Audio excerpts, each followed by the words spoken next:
오늘 예배 자리에 오신 여러분을 환영합니다. 오늘 말씀은 하나님의 약속 앞에서라는 말씀인데 우리가 2021년 동안 하이 청년부가 어떠한 방향으로 함께 나아갈 것인지에 대해서 나눠보고자 합니다. 제가 한 4, 5년 전에 토론토 대학교라는 곳에 잠시 있었던 경험이 있습니다. 근데 그때 한 교수님께서 조직 신학을 가르치시는 분이었는데 이제 저한테 크리스마스 때 혼자 있으니까 집으로 초대를 해주신 겁니다. 그래서 집으로 초대를 받아서 차를 타고 가는 과정 가운데 그 교수님이 저한테 이렇게 되게 자랑스럽게 말씀을 하시더라고요. 나는 내 아들 딸을 이렇게 조금 교회에 굳이 다니라고 말을 안 해. 나만 잘 다니면 되지. 그건 아이들의 자유니까 강요하지 않는 게 맞아라고 저한테 이야기를 하시더라고요. 근데 그게 좀 이상하게 들렸어요. 또 한 가지 케이스가 있는데 여러분들도 한번 들어보세요.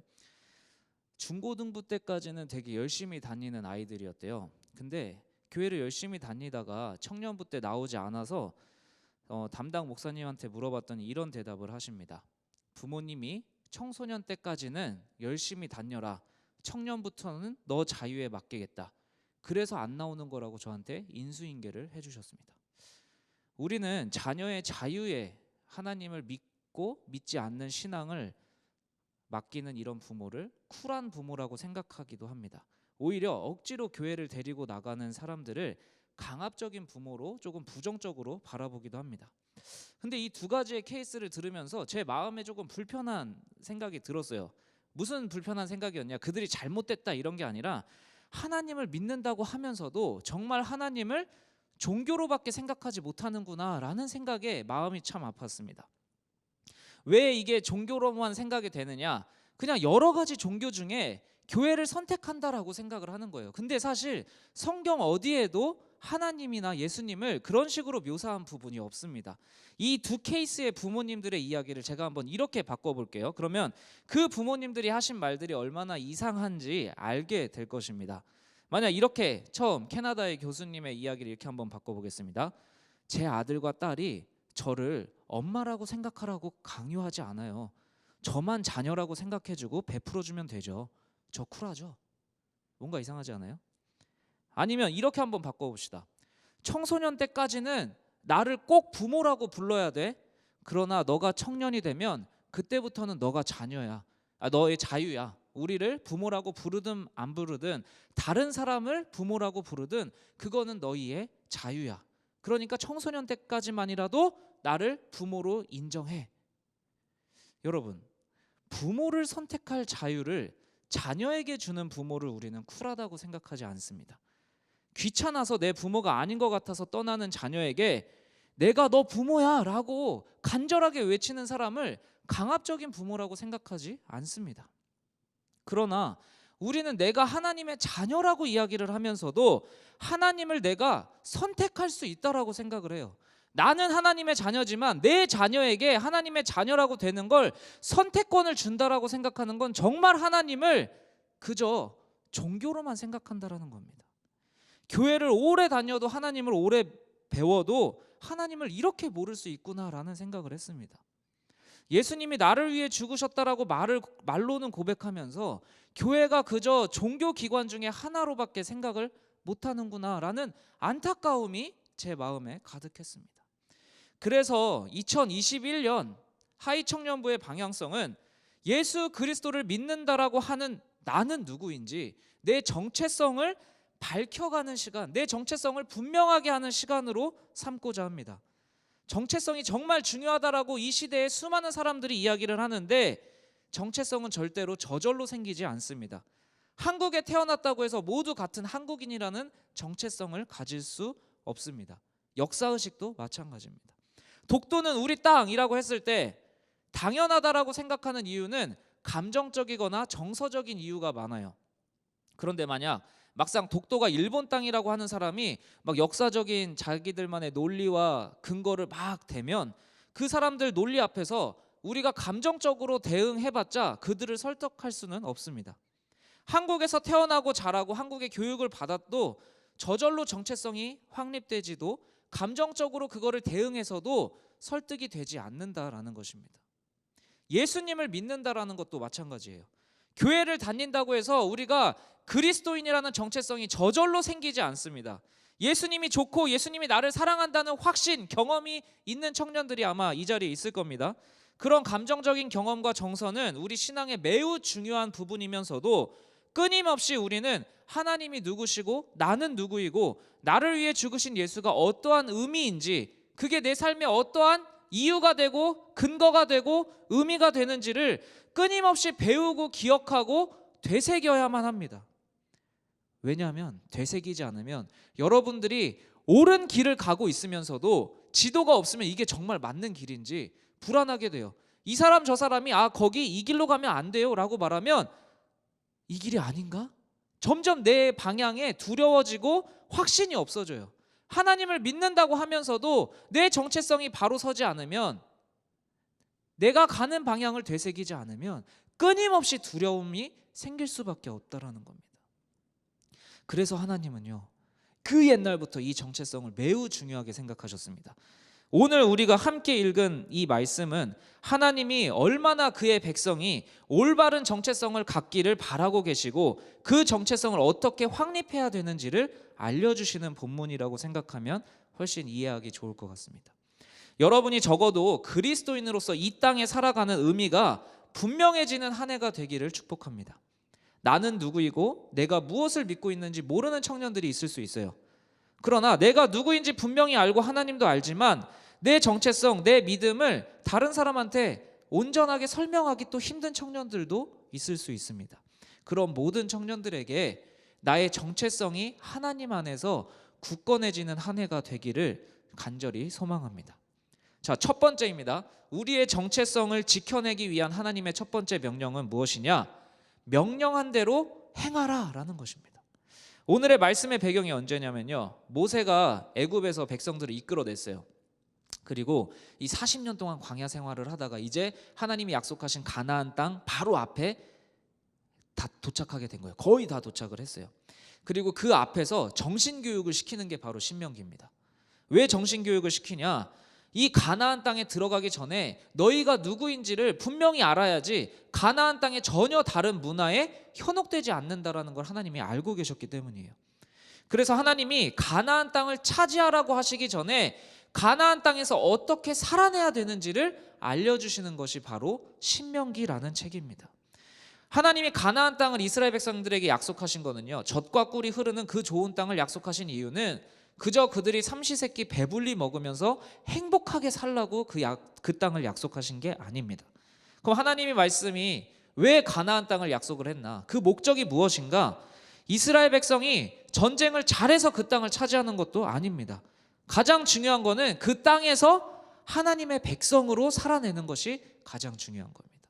그 땅을 하나님의 통치가, 하나님의 규례와 명령과 법도가 지켜지는 땅으로 변화시키는 게 이스라엘 백성을 그 땅에 보내시는 중요한 이유라는 겁니다.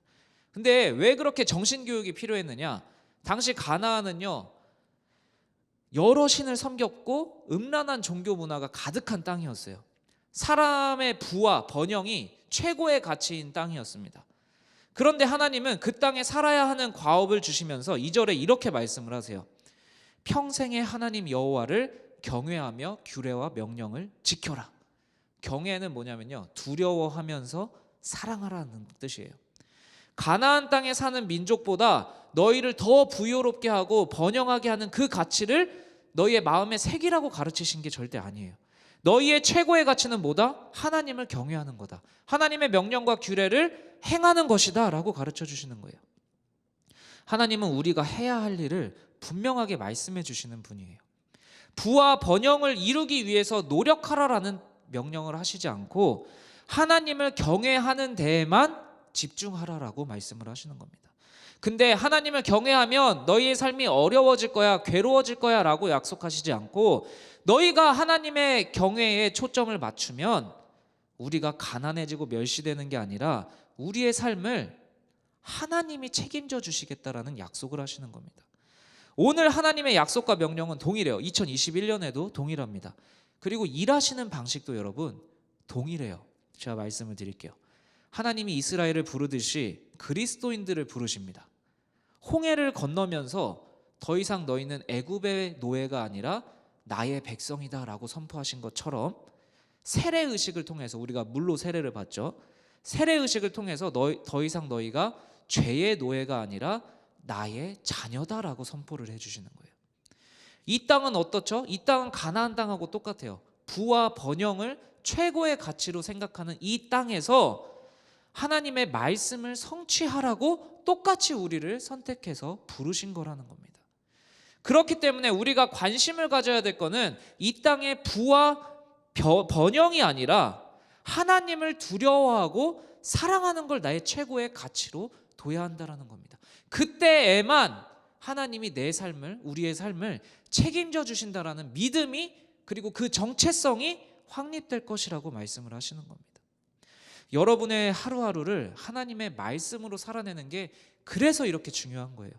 여러분이 예배하는 이유, 이렇게 어려운 시기에 그래도 여러분의 핸드폰을 켜서 누워서라도, 핸드폰을 켜서라도, 때로는 다른 영상을 보고 싶지만서도 켜고 있는 그 자세는, 예배하는 이유는, 그 궁극적인 목적은 그냥 예배하는 거가 아니잖아요. 더 잘 살아내기 위해서잖아요. 여러분, 결혼하신 청년들이 조금 있긴 하지만 결혼식이 얼마나 귀하고 중요한 행사냐면요, 사람들이 거기에 몇 달을 투자해서 준비하고 엄청난 금액의 돈이 들어갑니다. 그런데 여러분, 진짜 중요한 거는 결혼식이 아니라 결혼식이 끝나고 시작되는 결혼 생활이죠. 그 결혼 생활은 결혼식이 얼마나 화려하고 준비를 많이 했느냐에 판가름 나는 것이 아니라 내가 결혼한 상대방을 얼마나 사랑하느냐에 기준이 달려 있는 겁니다. 교회를 다니고 예배를 드리고 준비하는 과정에 얼마나 많은 에너지가 사용이 됩니까? 여러분, 눈 떠서 핸드폰 보는 거 얼마나 많은 에너지를 쓰십니까? 시간에 맞춰서 말씀을 읽는 거 얼마나 많은 걸 포기해야 됩니까? 근데 그 말씀을 듣는 이유, 예배를 드리는 이유는 예배 때 경험한 하나님의 말씀대로 내 삶을 얼마나 잘 살아낼 수 있느냐에 판가름 난다라는 거예요. 여러분의 진짜 인생은, 진짜 변화된 인생은 내가 얼마나 예배를 잘 드리냐가 아니라 그 잘 드린 예배를 내 삶에 얼마나 행할 수 있느냐에 달려 있다라는 거예요. 그러나 여러분, 알지 않습니까? 살아내는 게 중요한 거 다 알죠. 근데 그게 잘 안 돼요. 왜 안 될까요? 신앙은 더 그런 것 같아요. 우리가 그냥 숙제도 작심삼일이라고 하는데 신앙생활을 지켜내는 건 더 어려워요. 아마 이런 생각이 들 겁니다. 차라리 내가 뭔가 놀라운 일을 경험을 하면, 하나님 진짜 내 눈앞에 보여주시면 내가 더 잘 믿을 수 있을 거라는 생각을 하실 수 있습니다. 근데 보이지가 않으니까 믿기 어려워요 라고 이야기하실 수 있어요.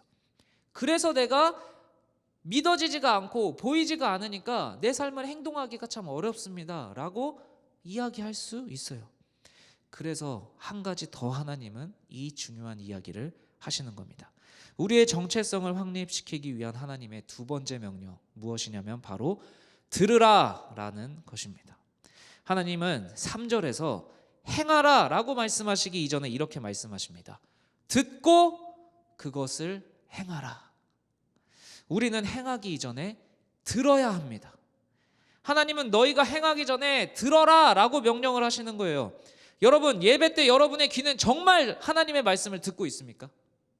온라인 예배의 가장 큰 취약점 뭡니까? 다른 영상 보는 거죠. 그냥 켜놓기만 하고 다른 거 할 수 있죠. 다른 거를 듣기가 너무 쉬운 상황이라는 거예요. 근데 단순히 온라인 예배뿐만 아니라 우리가 살아가는 이 시대가 들음에 정말 취약한 시대인 것 같습니다. 나를 표현해 라는 주문은 많은데 남의 이야기를 잘 들어 라는 권면은 점점 줄어들고 있어요. 그러나 하나님은 약속의 땅 앞에서 이스라엘 백성들에게 뭐라고 말씀을 하시냐? 들어라 라고 명령을 하시는 겁니다. 행동하라 이전에 듣고 행동하라라는 겁니다. 행동도 좋지만 그 행동은 바르게 듣는 거에서 시작하는 겁니다. 왜 하나님은 이토록 그의 백성에게 들으라라는 것을 강조하실까? 한번 같이 고민해 봅시다. 여러분들의 삶을 되돌아보면 여러분은 듣는 것보다 어디에 더 자극을 강하게 듣나요? 보는 거에 더 많은 영향을 받습니다. 인간의 역사는 보이지 않는 것을 보이는 것으로 만드는 역사라고 해도 과언이 아니에요. 인간은 끊임없이 두려워했어요. 막 이해할 수 없는 자연재해, 막 번개가 치고 왜 치는지 몰라요. 그러면 어떻게 하죠? 무언가 보이는 번개의 신을 만들어요. 보이지 않는 미래를 두려워해요. 그러면 어떻게 하죠? 보이지 않는 미래를 이해해 줄 수 있는 말로 예언해 주는 무당들을 찾기 시작해요. 지금도 보이지 않는 바이러스와 그로 인해 해결책이 보이지 않아서 두려워해요. 인간은요, 보이지 않으면 무섭습니다. 그래서 자꾸 안 보이는 걸 보이는 걸로 만드는 노력이 인간의 역사의 발전이에요. 이스라엘 백성이 들어가게 될 가나안 땅은요, 아까 제가 뭐라고 그랬죠? 우상과 음란한 종교 문화가 가득한 곳이라고 했어요. 그 땅은 수많은 보이는 우상들이 펼쳐져 있는 땅이에요. 그들은 자신들의 부와 번영을 약속할 신들의 모양을 몇십 개, 몇백 개, 몇천 개의 신으로 만들어서 이곳저곳에 설치해 놓았습니다. 그러나 하나님은 출애굽 때부터 이스라엘 백성에게 계속해서 뭐라고 얘기를 하시냐? 절대 우상을 만들지 말라고 하세요.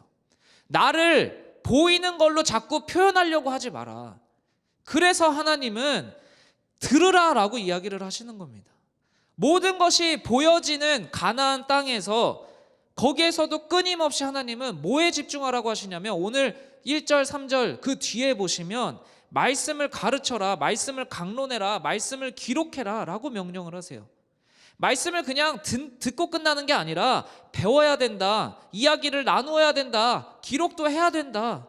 그래야 모든 것이 보이는 것 같은 그 가나안 땅에서 보이지 않는 하나님을 믿을 수 있다라고 이야기를 하시는 겁니다.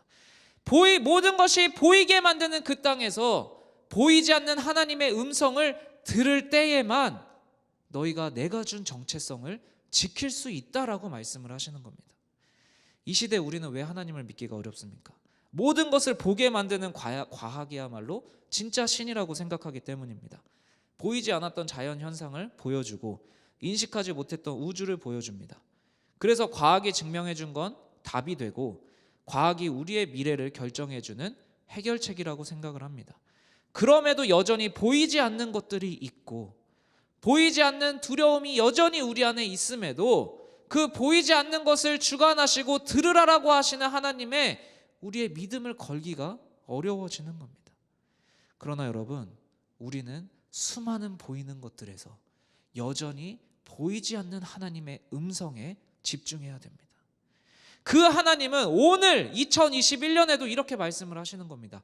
들으라 라고 명령을 하시는 거예요. 말씀이 예수님 육신이 되어서 오셨지만 그 육신으로 이 땅에 머물러 계지 않으셨어요. 오히려 승천하심으로 보이지 않는 성령을 또 우리한테 보내신 거예요. 보이지 않는 것으로 너희가 들어라 라고 말씀을 하시는 겁니다. 하나님을 경험하는 방법은 여러분 보는 게 아니라 여전히 듣는 겁니다. 성령의 음성을 어떻게 들어야 하나? 결국은 말씀을 알아야 돼요. 여러분, 외국어를 잘하려면, 영어를 잘하려면, 영어 듣기를 잘하려면 영어를 계속 들어야 돼요. 계속 내 귀와 내 신경을 다른 외국어에 노출을 한 만큼 내가 그 언어를 습득할 수가 있어요. 외국어를 듣고 이해하려면 외국어에 노출되고 외국어를 배우고 외국어를 기록하고 외국어로 이야기를 해야지 외국어가 늘어요. 하나님의 음성도 마찬가지입니다. 왜 하나님이 나한테 말씀을 안 하시지? 하나님이 말씀을 하셔도 여러분, 미국 사람이 여러분들한테 사랑 고백을 해도 내가 영어를 못하면 그 사랑 고백이 이해할 수 있습니까? 들릴 수 있습니까? 이 사람이 나한테 욕을 하는지 나에게 사랑 고백을 하는지 어떻게 알아요? 영어를 알아야 그 사람하고 소통하듯이 하나님의 언어를 알아야 하나님과 소통을 하는 거예요. 하나님은 여전히 들어라 라고 얘기를 하시고 듣는 방법을 기록한 언어 아주 좋은 외국어 교재 성경을 주셨어요. 그 성경을 기록하고 이야기하고 듣고 공부해야지 하나님과 대화할 수 있는 거예요. 하나님이 아무리 여러분을 사랑한다, 너희가 잘못하고 있다, 잘못된 길을 가고 있다라고 이야기를 해도 못 알아들으면, 언어를 몰라서 못 알아들으면서 하나님이 나한테는 침묵하신다, 하나님이 나한테 말씀 안 하신다, 하나님은 쟤만 이뻐하신다. 여러분, 언어를 알아야 소통할 수 있는 겁니다. 코로나 시대에 모이지 못하기에 더 말씀에 노출해야 됩니다. 하나님의 음성을 듣고자 하는 청년들에게 간절히 권면합니다. 하나님의 말씀에 여러분 스스로를 더 노출하십시오. 제가 매일 하이청년부 유튜브에 통독을 올리고 있습니다. 10분 언저리로 제가 올리고 있거든요. 최대한 부담 안 되게. 그리고 만약 하루가 빠졌어요. 이틀이 빠졌어요. 그래도 메이크업 할 수 있게 토요일 주일에는 안 올려요. 만약 평일에 내가 하루 이틀 못 읽어서 밀려서 못 하겠다? 아닙니다. 주말에 보충하시면 돼요. 하루에 10분씩이라도 성경 통독을 같이 해보면서 말씀에 자꾸 여러분을 노출시켜 보십시오. 그리고 이번 주부터는 그런 성경에 대한 질문들, 하나님에 대한 질문들을 토대로 말씀을 묵상해서 공유하려고 해요. 이따가 전도사님이 광고하시겠지만 전도사님이 청년부 간단한 홈페이지를 만드셨어요. 거기에 제가 묵상을 올릴 거예요. 그리고 공유할 거예요. 5분이라도 그 말씀을 읽고 묵상을 해보세요. 여러분을 끊임없이 하나님의 말씀에 노출시켜 보세요. 부와 번영이 전부라고 강요하는 이 시대에 하나님이 진짜 복의 근원임을 선포하기 위해서 우리는 말씀으로 우리를 더 날카롭게 만들어야 돼요. 하루 이틀 말씀에 노출된다고 해서 무딘 철이 날카로운 칼로 한 번에 변화되지 않아요. 그러나 시간을 들여서 조금씩 꾸준히 여러분의 마음을 말씀으로 갈고 닦으면 여러분의 심령이 날카로운 칼이 되는 날이 반드시 올 겁니다. 이 말씀을 한번 읽어봅시다. 하나님의 말씀은 살아있고 활력이 있어 좌우의 날선 어떤 검보다도 예리하여 혼과 영과 및 관절과 골수를 찔러 쪼개기까지 하며 마음의 생각과 뜻을 판단한다라고 성경이 증언하고 있습니다. 언제까지 여러분 두려움과 불안, 불평과 불만 속에서만 살 수는 없습니다. 말씀만이 여러분의 혼과 영과 관절과 골수를 찔러서 변화시킬 수 있습니다. 여러분, 이 시대는 메시지의 전쟁입니다. 세상은 끊임없이 수많은 메시지를 여러분한테 보낼 거예요. 갖고 싶은 것, 되고 싶은 것을 자꾸 주문으로 되내라고 해요. 그러면 정말 그렇게 될 거야 라는 메시지가 여러분을 유혹합니다. 성공은 돈과 명예가 있는 삶이라고 가르칠 겁니다. 보이지 않는 것을 믿는 건 무식한 거고 유혹에 빠진 거고 미신이고 허황된 원시 시대의 종교라고 조롱할지도 모릅니다. 그래서 눈앞에 네 앞에 펼쳐져 있는 현실만 보라고 이야기할지 모릅니다. 그러나 그 메시지는 여러분 가나안 땅의 메시지와 전혀 달라진 것이 없습니다. 하나님은 모든 것이 보이도록 만든 그 가나안 땅에서 동일하게 말씀하십니다. 삶으로 살아내라. 그러나 살아내기 전에 들어라. 여러분 통독에 동참하시고 짧은 시간이라도 묵상하며 여러분 스스로를 말씀에 노출하는 훈련에 동참하십시오. 이 동참하는 시간이 모여서 여러분이 살아나게 될 것이고 내가 누구인지 분명하게 알게 될 것이고 하나님이 누구인지 분명하게 선포하는 날이 올 것입니다. 이 사람 저 사람 말에 옳은 길을 가면서도 휘둘리는 인생이 아니라 분명한 기준으로 모든 것이 흔들리는 이때에 견고해지는 존재가 되기를 주님의 이름으로 축복합니다. 내일부터라도 더 하나님의 말씀에 노출하고 하나님의 말씀을 듣고자 노력하는 하이 청년부들이 되기를 축복합니다.